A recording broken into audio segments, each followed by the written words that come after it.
I feel a little out of place because I'm actually supposed to be here.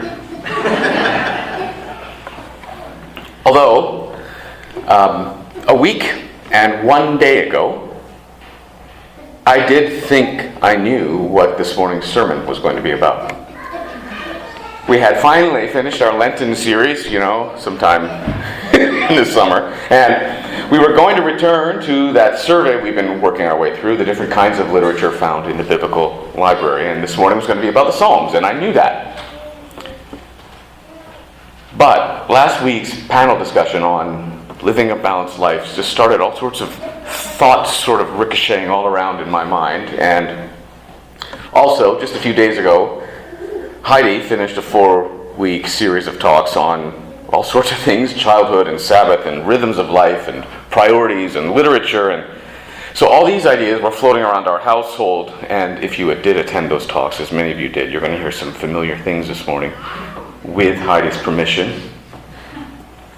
Anyway, not Psalms, not this morning, but a return to last week's topic of balance. I wanted to title the sermon, Rebalance, but that got vetoed. Before we begin, though, a story. When I was a graduate student, I was assigned as a teaching assistant to a philosophy professor, and she was known for her clarity, her insightfulness, and I didn't know her. I was looking forward to meeting her and working with her. And at our first meeting, it didn't take her very long to realize I was not your typical philosophy graduate student. I was a bald gray man out in my late 30s. I was already bald and gray in my late 30s. I've been getting the seniors discount for decades. So she asked me a lot of sort of like adult to adult, not so much professor to student, but adult to adult getting to know you questions. What's your story? She wanted to know. How'd this happen to you? Where are you? Not the bald and gray. That's a different story. Where are you from? She wanted to know. Do you have children? How old are they? Where do they go to school? And it all felt like a normal interaction between two adults at a social event, Until we got to the last question. Where do your kids go to school? Because my answer was, well, we've always homeschooled our children. And at that point, as usual, the tone of the conversation quickly changed. And she sat straight up, but her eyes were shining, like happy. And she said, oh, this is great. I've never met a homeschooling family. And I'm curious about it. But I thought, oh, brother, here we go. I prepared myself for the usual. This is a very, if you homeschool, there's a whole routine you have to prepare yourself for. An onslaught of questions. They're not really questions. They're strong opinions disguised as questions. But she surprised me. She only asked me, what I really want to know is, what do people say when you tell them you homeschool? What kinds of questions do they ask? And the thing she really wants to know is there one question that you get asked more than any of the others? And I told her that yes, there's definitely one that stands out way above all the others. And I was about to say it. She said, no, don't tell me. I want to guess. And so she proceeded to make her way through the curriculum, sounding very much like a professional educator. Do they worry about whether your children will learn to read? No. To write? No. Oh, it's math. Everybody hates math. No. PE. You guys don't have a gymnasium. Nope, that's not it. Social studies? No. So she left the curriculum behind and asked, do they wonder if homeschooling is legal? I said, sometimes. Not often. So she gave up. She said, tell me, what's the most common question you get? So I told her, what about socialization? How will your children ever learn to relate to others? And she was quiet for a while, and she sat back, and this was clearly unexpected information for her. This is so interesting, she said. I wonder if it tells us something. And then she was quiet again for a long time. I'm just sitting there. And the next thing she said came so far out of left field. For me, anyway. You know when the doctor hits your knee with that little hammer and your leg kicks out by reflex? Yes. I think when you tell people you homeschool, it's like you just hit their school knee. And their first question to you is the reflex. And I think that question about socialization might tell us what, deep down, people really think school is for. On the surface, sure, we talk about reading and writing and arithmetic, and we focus on grades and test scores. But deep down, I wonder, she said, I wonder if way underneath the surface, our strongest conviction is school is the place to learn social skills. She said, I'm going to have to think about this. She was clearly flustered. Now, I have long forgotten what work I did for her. This political philosophy and it's just a bunch of mumbo-jumbo. But I'll never forget that conversation because it was a powerful introduction to the philosophical practice of looking beneath the surface to find the convictions and the assumptions and the questions that lie down deep, or at least searching for them. And this morning I want to do that a little bit with last week's discussion that was on the surface anyway about living a balanced life. But if you'll recall from last week, if you were here, right away the discussion about balance turned into a discussion about values. The surface topic was balance. But it makes perfect sense that we went down a layer, because how can you possibly find a healthy balance in your life if you don't first identify what's important to you? As we heard last week, we simply cannot spend an equal amount of time on every aspect of our lives. Balance then means prioritizing some things over other things. What should get prioritized, and that depends on our values. But I think it gets even deeper. If I can channel my inner philosophy professor that I worked for, I think it gets even deeper, because lurking underneath our values lies another question, and that is this: what are we here for? What's the purpose of life? And that really has a powerful effect on what your values are going to be. So think about this. If you believe the purpose of your life is to experience as much pleasure as possible, if you believe that we're here for a good time, not a long time, that was the Canadian content, so I got that checked off the list, then your values will be tilted toward hedonism. Maybe healthy, maybe not. Or, if you believe the purpose of life is a test with eternal punishment or eternal reward hanging in the balance, your values will be tilted in a different direction as you go through your life.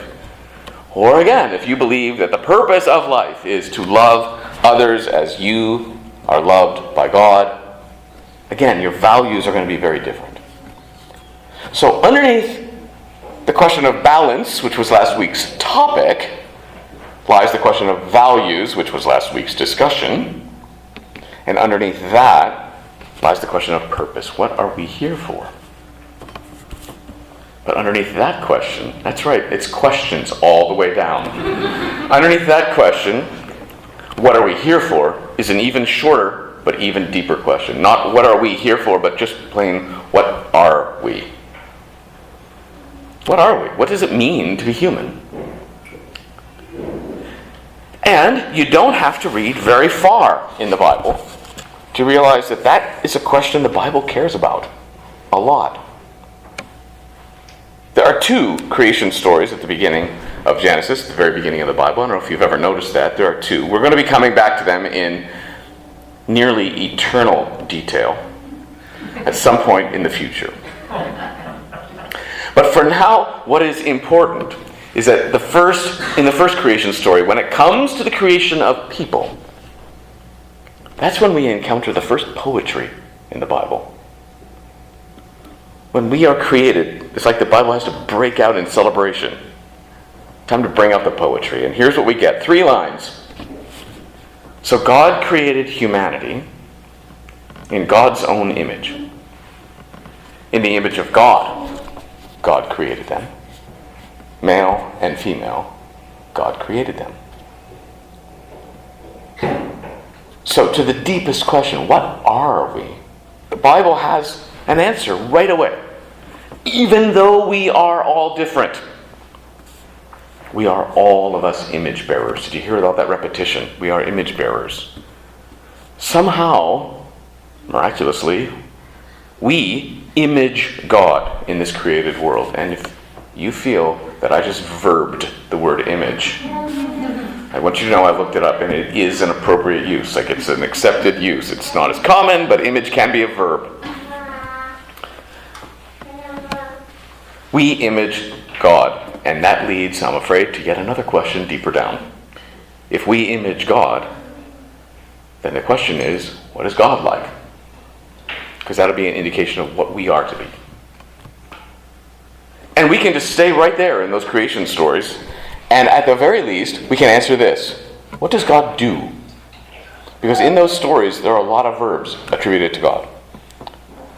In those stories, God creates, sees, knows, names, blesses, provides, delights, and rests.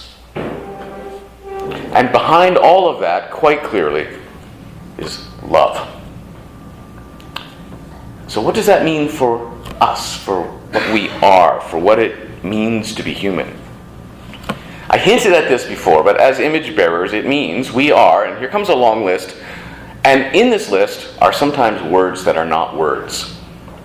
But I had to go with the parallelism, so just bear with me.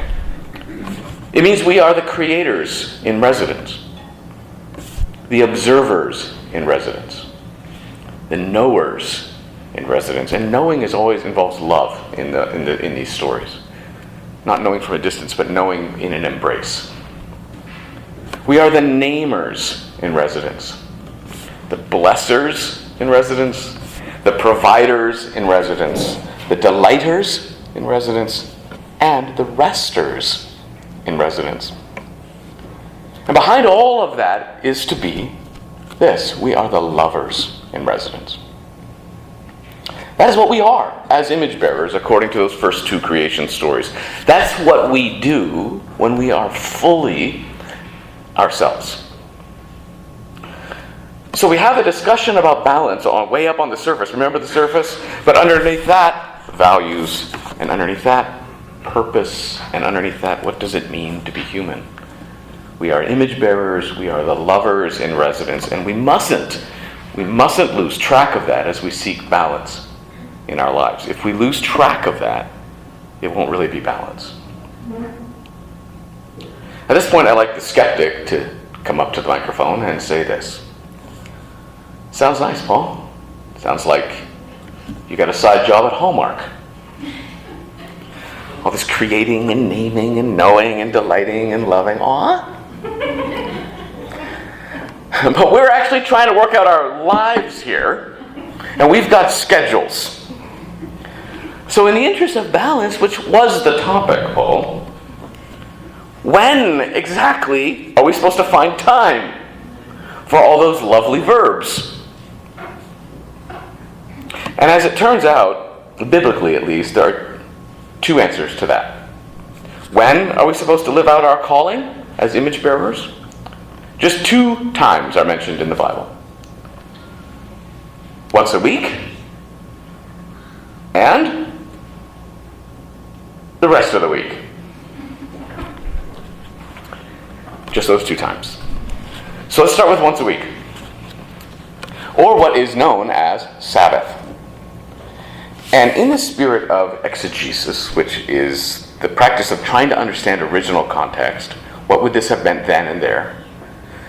I want to point out that the original context to all of these thoughts I've dwelt upon, the original context is something that's really important to hold on to. We often forget when it was that the Israelites first heard those creation stories, when the Israelites first heard about Sabbath.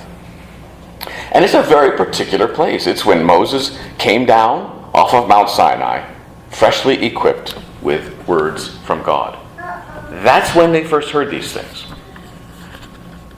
The Israelites, remember, up to that point, had suffered through 400 years of slavery.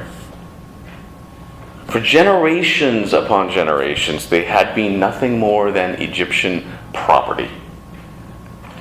And they were only property of any worth while they were working. A thing that doesn't work is just a piece of trash. We want our things to work. And then down the mountain comes Moses with these shocking creation stories, proclaiming human beings to be image bearers rather than enslaved laborers. And that is astonishing. It is in fact world-changing, and we still today live in a world shaped by those stories. And then at the end of that first creation story, there is a Sabbath for God, nap time for the Creator. God rests. And you can almost feel the wheels turning. Well, hey, if we're image bearers, and if God rests, maybe we should have a Sabbath too. And the creation story does seem to hint that way. And sure enough, a little bit later, we find out that yes, in fact, resting on the Sabbath, get this, is one of the 10 commandments. I want you to think about that long enough to be appropriately shocked. Because there are an awful lot of rules that could have made the top 10. Don't commit adultery? Okay, makes sense. Don't steal? Yeah, got that. Do not murder? Duh. You must rest on the Sabbath. Feels very different. What's it doing there? Why is that one of the 10? And again, think about the context. For 400 years, these Israelites were only valuable things when they were working. But by putting Sabbath in the top 10, the message is clear and it's shocking. And it's this. I'm paraphrasing. Hey, Israelites, your worth does not come from your work. You don't have to earn value. You just are valuable. You are image bearers. You have worth and dignity just because of who and what you are. So just rest. Walter Brueggemann, one of the great Old Testament scholars of our time, has spoken about how so much of the early Old Testament, the creation stories, the Ten Commandments, are designed to reduce anxiety. Empires always breed anxiety, he says, paranoia and anxiety. And the Israelites had been immersed in Egyptian anxiety for 400 years. And the unbelievably countercultural Sabbath commandment did so much to address that anxiety. I'm repeating myself, you don't have to work for it. You are of value just because of what you have been created to be. Don't think about earning love. Just know you are loved.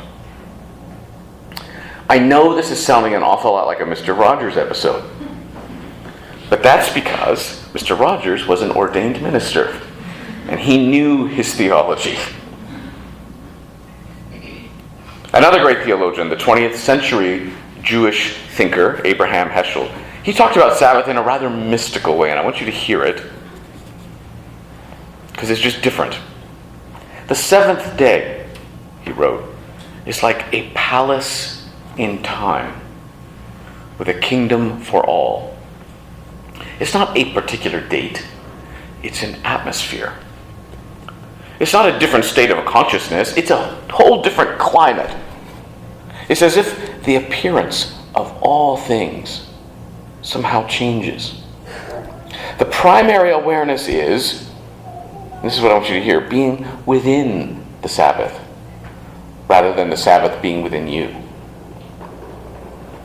And a little bit, and at another place he says, after the 6 days of creation, what did the universe still lack? Rest. Then came Sabbath, and the universe was complete. I think this is so important when thinking about balance in our lives. Sabbath is a great gift. It was first a great gift to the Israelites, of course, but also eventually to us, because like those ancient Israelites, we find ourselves right now in an empire soaked with anxiety. And in the countercultural practice of Sabbath, we are commanded in love, to stop, to pause, to take a breath, to say no to our empire of busy capitalism, to say no to the habit of always thinking about improving the resume, or our social media presence, which is really just another resume. And to say yes to the idea that we are fully ourselves when we engage each other and the world through these verbs: creating, seeing, knowing, naming, blessing, providing, delighting, resting, and of course, behind it all, loving. And notice that all of this information, all of this good news is built right into the creation stories, which is a powerful literary, artistic way of saying this is just the way things are. It's built right into the fabric of creation. So if we think of balance as the way things ought to be, then according to the countercultural words of the Bible, the way things ought to be includes the practice of Sabbath, regular time to stop and rest and delight. Without that, it's really hard to find balance in your life. So that was the once a week part of the answer. When are we supposed to live out our calling as image bearers? Once a week. And the other part, as you recall, was, and the rest of the week. And to address that, I want to talk about worship. And when you hear that word, worship, if you're like me, you just think about singing songs. Because in the churches of my youth, when somebody said, with great, spirituality, now we will enter into worship, it just meant, we're going to sing now. Transposed into the key of pompousness. We might also think about church services, right? Worship starts at 10. Maybe you picture a poster for a worship conference with lots of hands raised in a huge arena and spotlights shining down. But worship in the Bible, I'm happy to report, has a richer meaning than that. It's used primarily in two different ways.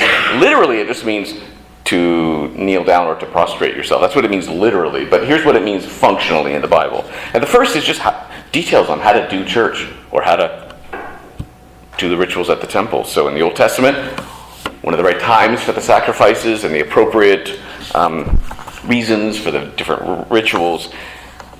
In the New Testament, worship is about how many people can speak at once, how the service should be organized and ordered. That's one way worship is used in the Bible. The other way, which is more common, is about how to live your life. That's how the word worship is used. It's about things like taking care of the less fortunate, sticking up for those who can't stick up for themselves.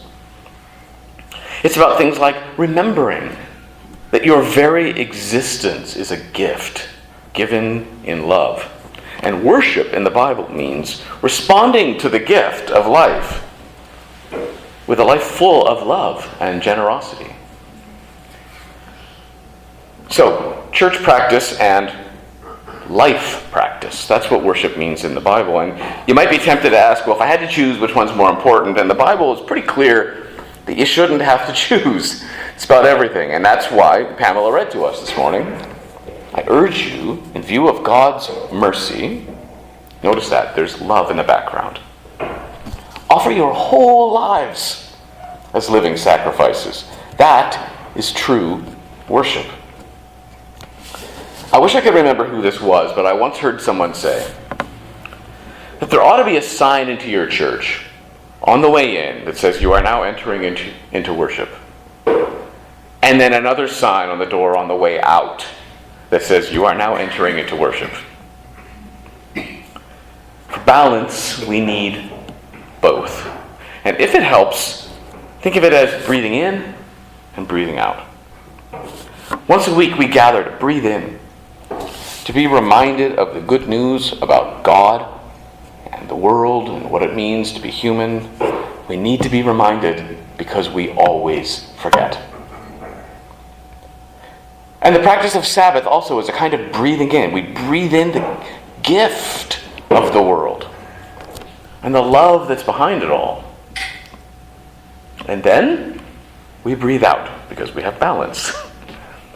And we disperse. Each of us go to our different places and we disperse for a week of worshipful living, which means taking the love we've just been reminded about with us into all the various comings and goings of our week, trying to reflect that love back toward the created world, toward all the other image bearers that cross our paths.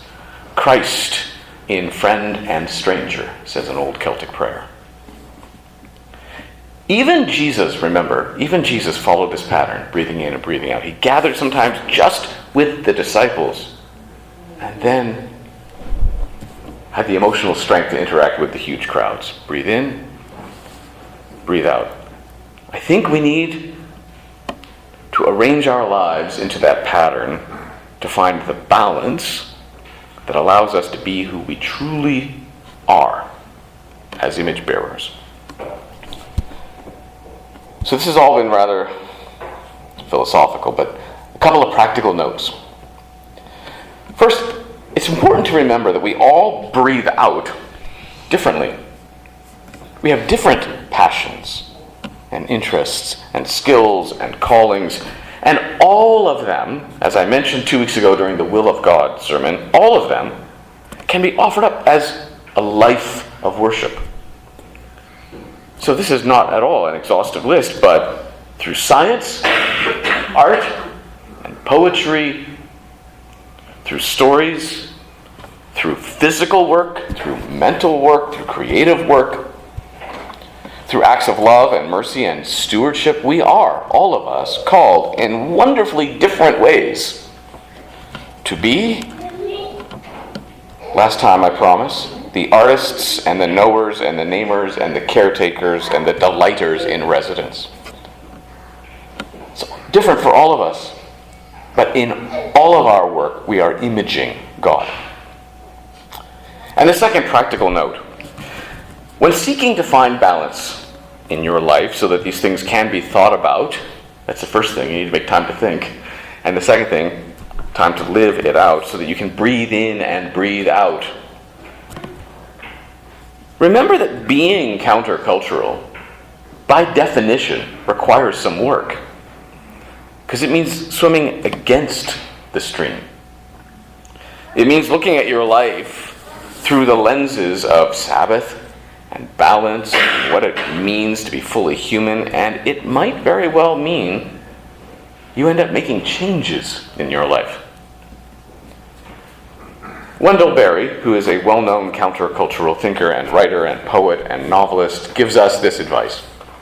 If we are ever again to have a world fit and pleasant for little children, and I would add for the rest of us, we are surely going to have to draw the line where it is not easily drawn. We're going to have to learn to give up things that we have learned in only a few years to need. So have the courage to say no is what I'm getting at here. Structure your lives as much as possible away from the busyness that brings anxiety, away from the empire of the resume.